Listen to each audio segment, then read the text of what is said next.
1 2 3 4 5 პროდუქტი ხომ ამ ეტაპზე ხო ძეც არის ეს ეს ექსპერიმენტი აჩვენებს, რომ ქსელურ მარკეტებში 15 დასახელების პროდუქტი მუდმივ ფასდაკლებაში არ არის. არადა ქართული ოცნება ფასების კომისიის მუშაობის შედეგად სწორედ მუდმივ ფასდაკლებაში მყოფ 15 პროდუქტს ასახელებდა. დღეს რეალობა სულ სხვაა. TV პირველმა 6 სუპერმარკეტში გადაამოწმა, გაიაფთა თუ არა პროდუქცია. ნიკორაში ადასტურებენ, რომ დაპირებული 15 პროდუქტი არ არსებობს. ბრინჯი არის ზეც არის არაჯანის არის და არაქცეთი შაქარი ბრინჯი ძირითადად არის ექიმსენი ერთია რას გვეუბნებიან ადგილზე და მეორე რას გვიმტკიცებენ კომპანია ნიკორაში, სადაც ამბობენ, რომ ფასდაკლებული პროდუქტების რაოდენობა ყოველკვირეულად იცვლება. ამტკიცებენ, რომ ახლა უფრო დიდი ფასდაკლებებია სოციალურ კალათაში შემავალ პროდუქტებზე, ვიდრე აქამდე იყო, თუმცა ზუსტი ციფრის დასახელება უჭირთ. კვირიდან კვირამდე არის ცვალებადი.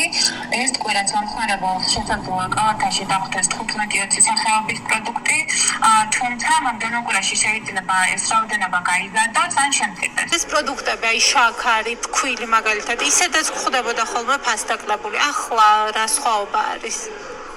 ფასდაკლების სიღრმე გაიზარდა, ზოგადად პროდუქტების შერჩევა სამომხმარებლო კალათებში ხდება მომხმარებლის საჭიროებებიდან და იმ შესაძლებლობებიდან გამომდინარე, რაც ყველაზე მეტად სჭირდება.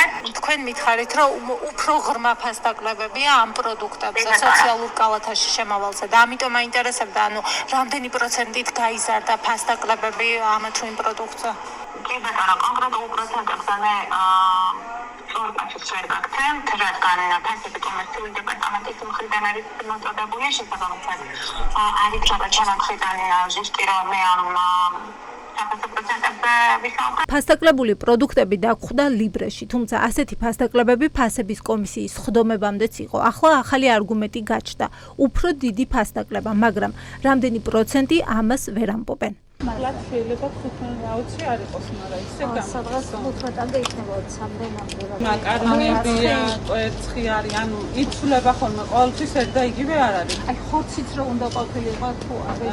ეგ არის ნეტრი ხორცი, სადაც არის, მაგრამ ჩვენთან არის ხოლმე ქათამია აქციაში, ყოველ 3 დღეში იცვლება და სხვადასხვა პროდუქტებია. ქართულ ოცნებაში ამტკიცებდნენ, რომ 15 პროდუქტი, რაც ყველაზე მეტად სჭირდება ხალხს, მუდმივ ფასდაკლებაში იქნებოდა. კომისიამ მუშაობა დაასრულა და ორ კვირაში ამ რაოდენობის იაფი პროდუქტი ფიზიკურად არ არის.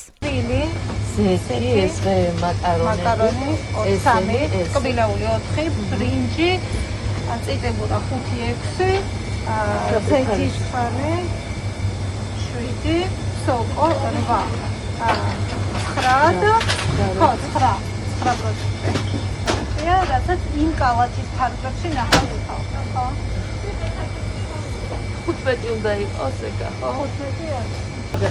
კვერცხზე ეხლა ამ წუთებს უნდა შემოიტანოთ და ამასაც შევავსებთ და 2-5 კარაც გვაქვს, ყავაზეც გვაქვს საფონტკადას. ზეცეც ესე ყოველკვირეული არის თუ იცვლება?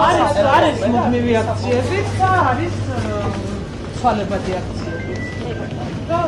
სოციალური კალათის პროდუქტები საერთოდ არ არის ორ ნაბიჯსა და იოლში. არადა ორი ნაბიჯი ერთ-ერთი ყველაზე დიდი ქსელია. აქ განმარტავენ, რომ ფასდაკლები ფასების კომისიამდეც ჰქონდათ და ასე აგრძელებენ. ორ ნაბიჯში არ შედის. ორ ნაბიჯში არის. კალათაში შედის, ნიკორაში მხოლოდ.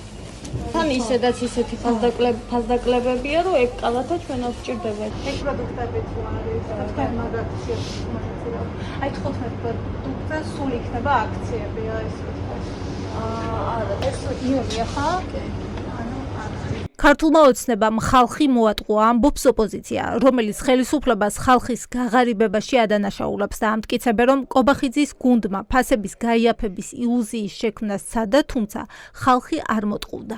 თავიდან ბოლომდე მტკნარ სიცრუეზე დაფუძნებული უბინძურესი პროპაგანდისტული ტყუილი, რომ ხელისუფლებას ხელ ეწაფებოდა საქართველოს ფასების შესვლა ამ გზით, აღმოჩნდა, რომ აი ბოლომდე ტყუილია, რა. ამიტომ ამაზე თავიდან ბოლომდე პასუხისმგებელი არის კობახიძე. გამოსავალი არის საწვავზე აქციზის შემცირება, გამოსავალი არის გადასახადების დაწევა, გამოსავალი არის სასურსათო პროდუქტებზე, კონკრეტულ სასურსათო პროდუქტებზე დამატებითი ღირებულების გადასახადის შემცირება. სოციალური კალათა ქართული ოცნების მხრიდან დაანონსებული ისეთივე ტყუილი და ფარსი აღმოჩნდა, როგორც ყობახიძის ბრძოლა მაღალ ფასებთან და მდინარაძის მრისხანე გამოძიება კარტელებთან. საბოლოო ჯამში ჩვენ მივიღეთ ივანიშვილის ახალი პროექტი ლურჯი მელია, რომელიც ფორმით ებრძოდა მაღალ ფასებს, თუმცა შინაარსში დამარცხდა, იმიტომ რომ არ ამბობს უარს ივანიშვილის რეჟიმი იმ კორუფციულ წილზე, რის გამოც ჩვენ თანამოქალაქეებს გაუძვირდა ცხოვრება. ოცნებამ კიდევ ერთხელ მოატყუა საკუთარი ამორჩეველით ჩვენი მოქალაქეები, რომელსაც შეპირდა როგორც ფასების გაიაფებას, ასევე რაღაც კონკრეტული კალათების შექმნა სხვადასხვა სუპერმარკეტებში,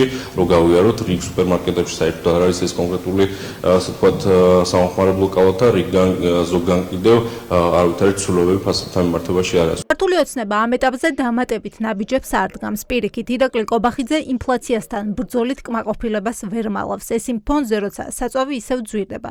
დღეს კი თხევადი გაზის გაძვირებაც დაანონსდა.